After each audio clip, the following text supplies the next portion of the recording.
If you struggle with getting your forehand to have power and penetration through the court with topspin, then this is the video you need to watch. There's so much talk about adding more spin, more spin, more spin, but what we don't realize is when you add so much spin to the ball or too much spin to the ball, it actually slows it down. It defeats the purpose of you gaining power and having a powerful forehand. So make sure you watch this video so I can show you what to do and a simple drill that can help you get more power and penetration on your forehand.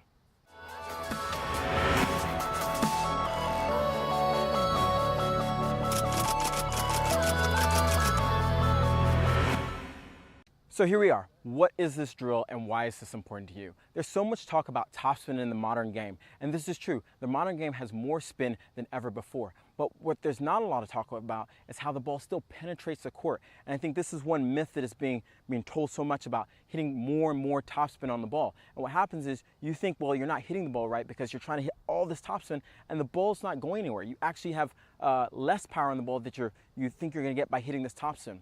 What the real, truth is that there has to be a balance of topspin and penetration. Without the penetration on the ball's just going to sit there with a lot of spin. So an easy drill to do this is make sure that we're extending through the ball as we're adding topspin.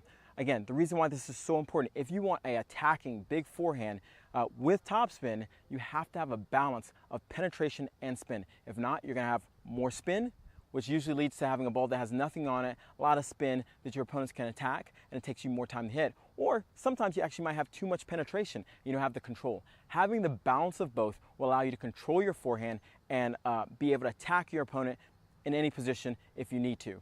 Okay, so the simple drill we're going to work on today is simply focus on extending your racket through. Now, you're saying, Kevin, this looks like a classic old school forehand, and it is, in the sense that we want to make sure we're extending through the ball. Now, when I extend through the ball, this is the difference. I'm not going straight through the ball. I'm still coming low to high and up. If you watch slow-mo videos of, let's say, Roger Federer or even Nadal, you'll notice that the point through the contact is extending through the ball. You always see these pictures of Nadal extending, Roger Federer extending, because they know how important it is to make sure the ball penetrates the court as much as having topspin on it.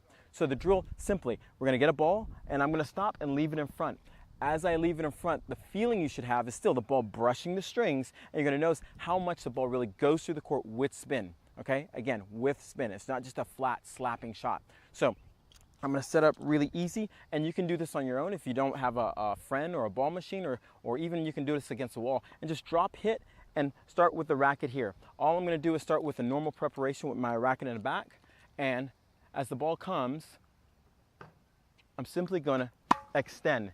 And you can really see that as I extend, the ball still has a lot of spin on it, and now it has penetration on the ball, okay? Now, it's really important that when I do this, look how I'm extending through the ball and I'm holding that racket out in front. Now, I'm not trying to change your forehand or anything, but this is a great drill to make sure you're staying with the ball. A lot of times I see people, they're trying to hit with so much topspin and they do this action and they come off the ball. What happens? You get a lot of shanks, you get a lot of mishits. We don't want that. We want to focus on staying with the ball. After you do this a couple times and you get that feel where the racket's really staying with the ball, then you can go back to having that full finish where I'm going to have my finish and I'm going to hit and finish now. It's the exact same stroke, but now I'm penetrating the ball with topspin and I'm finishing. Okay, so this is, one more ball. This is Kevin Garlington from TotalTennisDomination.com. Make sure if you like this video, hit the like below or hit the subscribe button to get more free videos that I produce on a daily, weekly basis, okay? Go out and play tough.